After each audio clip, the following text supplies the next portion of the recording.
મિત્રોમાં બહુચરમાં બાલા ત્રિપુરા સુંદરી રૂપે કેમ આ ધરતી ઉપર પ્રગટ થયા અને માં બહુચરમાં બહુચરાજીમાં કેવી રીતે આવ્યા અને કિન્નરોમાં બહુચરમાને કેમ વધારે માને છે અને આ બહુચરમાનું મંદિર કોણે બંધાવ્યું હતું, તો આવો જાણીએ માં બાલા ત્રિપુરા સુંદરી માં બહુચરમાની પ્રાગટ્ય કથા અને એમના પરચાનો ઇતિહાસ. વર્ષો પહેલાની આ વાત છે. પુરાણ કાળમાં સાબરમતી નદી અને સરસ્વતી નદીની વચ્ચે જે જંગલ આવતું હતું એને બોરુ નામનું વન કહેતા. અને કહેવાય છે કે આ બોરુ નામના વનમાં દંડાસુર નામનો રાક્ષસ રહેતો હતો. આ રાક્ષસના પૂર્વજ ધ્રુમલોચન રાક્ષસ હતો અને આ ધ્રુમલોચનનો સંહાર માં આદ્ય શક્તિએ કરેલો.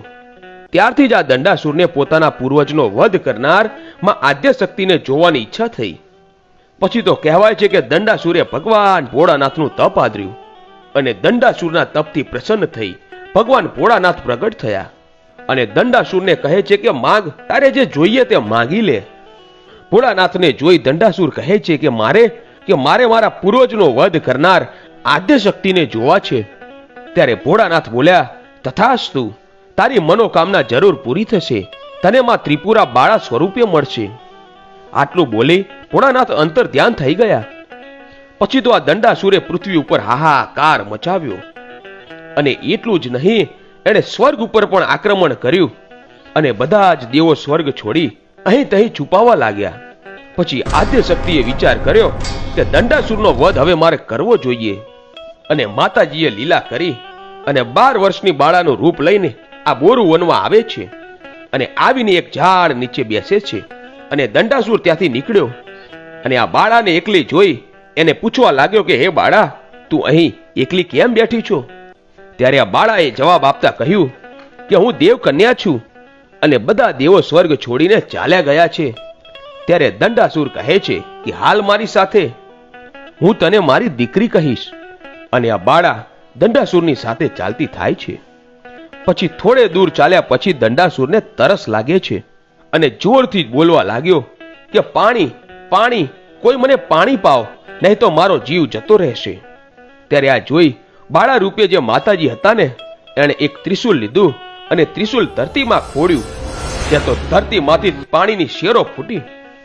પછી દંડાસુરે પાણી પીધું અને એને એમ થયું કે આ બાળા તો ખૂબ જ શક્તિશાળી છે, મારે એની સાથે લગ્ન કરવા જોઈએ.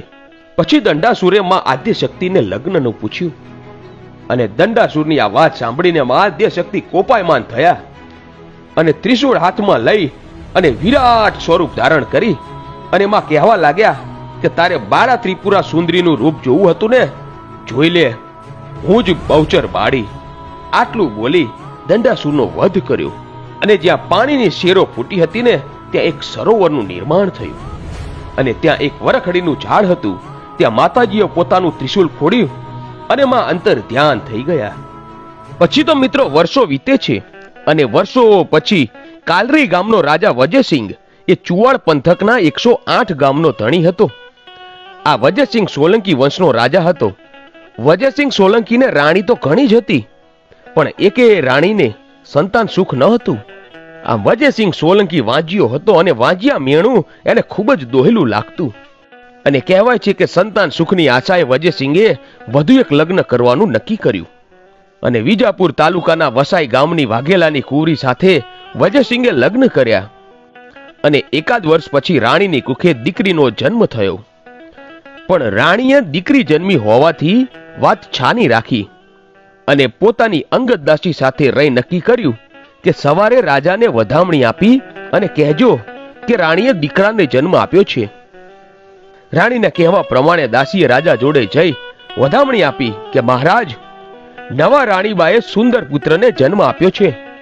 વધામણી સાંભળી મહારાજા હરખમાં આવી ગયા અને ગરીબોમાં મીઠાઈ, કપડા અને અન્નદાન કરવા લાગ્યા અને દાસીને પોતાના ગળામાંથી હાર કાઢીને પેટ તરીકે આપ્યો. પણ આવું જૂઠું બોલવા પાછળ રાણીની ચતુરાઈ હતી.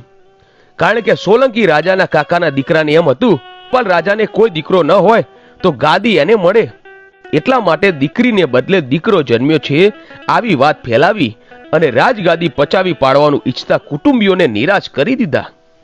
પછી તો રાણીએ નવી જન્મેલી દીકરીને કુંવરનો જ પોશાક પહેરાવ્યો અને આ છોકરો નથી પણ છોકરી છે એ વાત માત્ર રાણીને અને એની બે અંગત દાસીઓ સિવાય કોઈને ખબર ન હતી.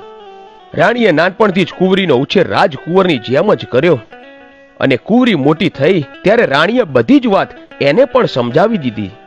એટલે દીકરા તરીકે ઉછરી રહેલી દીકરીનું નામ તેજપાલ રાખવામાં આવ્યું અને તે સમાજમાં પણ કુંવર તેજપાલ તરીકે પ્રખ્યાત હતો. પછી તેજપાલ યુવાન થયા અને એનું સગપણ પાટણના ચાવડા રાજાની દીકરી સાથે કરવામાં આવ્યું. બંનેના કડિયા લગ્ન લેવાયા, પણ લગ્ન પછી જ્યારે ચાવડાની કન્યાને ખબર પડી કે એના લગ્ન કોઈ પુરુષ સાથે નહીં પણ પોતાના જ જેવી એક સ્ત્રી સાથે થયા છે, ત્યારે એને ખૂબ જ દુઃખ લાગ્યું. એની આશાઓ પડી ભાંગી અને આ દુખિયારી ચાવડાની કન્યા પોતાના પિયર આવી અને પોતાની માને કહેવા લાગી કે હે માં, તમે મને એક પુરુષ સાથે નહીં પણ એક સ્ત્રી સાથે પરણાવી છે. પછી એની માતાએ ચાવડા રાજાને બધી જ વાત કહી સંભળાવી અને આ વાત સાંભળી ચાવડા રાજાએ પોતાના જમાઈની સાચી હકીકત શું છે એ જાણવા માટે પાટણના ચાવડા રાજાએ પોતાના જમાઈ સોલંકી તેજપાલને રમવા અને જમવા માટેનું આમંત્રણ આપ્યું કે તમે અને તમારા મિત્રો અમારે ત્યાં આનંદ પ્રમોદ કરવા માટે પધારો. પછી તો ચાવડા રાજાનો પત્ર મળવાથી બધા જ સોલંકી પોતાના વેવાઈને ઘરે ગયા. પછી તો વેવાઈ સામે મળ્યા અને પછી જમવાની વેળા થઈ. એટલે ચાવડા રાજાએ તેજપાલને કહ્યું કે જમાઈરાજ, તમે સ્નાન કરી લ્યો એટલે આપણે સૌ સાથે જમવા બેસીએ. આ વેણ સાંભળતા જ સોલંકી તેજપાલ ઊંડા વિચારોમાં જ પડ્યા અને કઈ બોલ્યા વિના ઊભા જ રહ્યા. એટલે સસરાજીએ ફરીથી કહ્યું કે જમાઈ, તમે થાક્યા પાક્યા આવ્યા છો તો જાઓ, તમને અમારા સેવકો હાથ પગ ચોડીને સ્નાન કરાવશે. એ વખતે તેજપાલ વિચારવા લાગ્યો કે હું તો એક ઉંમર લાયક કન્યા છું, પુરુષ નથી. વસ્ત્ર ઉતારીને નાહવા બેસીશ ને તો સૌની વચ્ચે મારો ભેદ ખુલી જશે. એ વખતે એમના વડ સસરાએ આગ્રહ કરતા તેજપાલનો હાથ પકડ્યો અને તે જોઈ તેજપાલ ગભરાઈને કમરમાંથી કટાર કાઢીને ખેંચતા વડ સસરાને કટાર મારી દીધી અને આખા પાટણમાં હાહાકાર મચી ગયો. અને ચાવડા રાજાના સૈનિકોએ તેજપાલને ઘેરી લીધો અને જેવા તેને મારવાનો પ્રયત્ન કરવા લાગ્યા ત્યાં ચાવડા રાજા બોલી ઉઠ્યા કે એને ન મારશો, કારણ કે તે એક સ્ત્રી છે અને સ્ત્રી હત્યાનું પાપ આપણે લેવું નથી. ત્યાં તો તેજપાલે ઝડપથી પોતાની લાલ ઘોડી ઉપર સવાર થઈ અને ઘોડીની લગામ ખેંચી અને તેજપાલને રોકવા માટે ચાવડા રાજાએ પાટણના બધા જ દરવાજા બંધ કરી દીધા અને તેને રોકવા માટે સૈનિકો પાછળ પડ્યા. પણ આ સમયે તેજપાલે પાટણનો દરવાજો કુદાવીને ઘોડી લઈ દક્ષિણ દિશામાં આવેલા જંગલ તરફ આગળ વધ્યો. અને આ વખતે તેજપાલની સાથે એક કૂતરી પણ પાછળ પાછળ દોડતી આવતી હતી. ચૈત્ર મહિનાના આકરા તાપમાં એને ભારે તાપ લાગ્યો.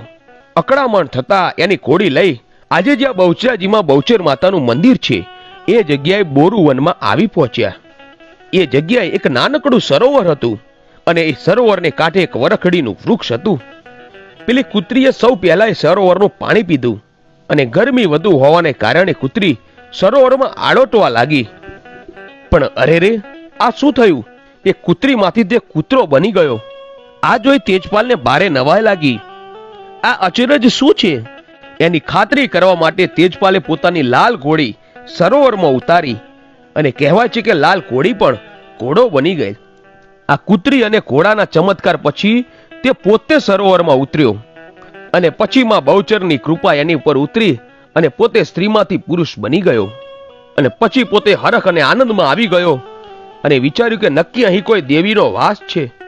અને પોતે વરખડીના ઝાડ નીચે ત્રિશુલ ખોડેલી નિશાની યાદ રાખીને અને પોતે ઘોડે ઉપર સવાર થઈ કાલરી ગામ આવે છે અને બધા એને સમાચાર આપે છે કે એના ઉપર માતાજીની કૃપા થતા એ સાચે જ સ્ત્રીમાંથી પુરુષ બની ગયો છે. આખા નગરમાં આ વાત ફેલાઈ ગઈ. સૌ આનંદમાં આવી ગયા અને તેજપાલના સસરાને ઘરે પણ આ વાત પહોંચી ગઈ. બેટા, હું બહુચરા છું. તારા સપને આવી કહું છું. મેં તારા જમાઈ તેજપાલને પરિવર્તિત કરી નારીમાંથી નર બનાવ્યો છે. હવે શંકા કુશંકા કરતો નહીં. આ મારો પરચો છે.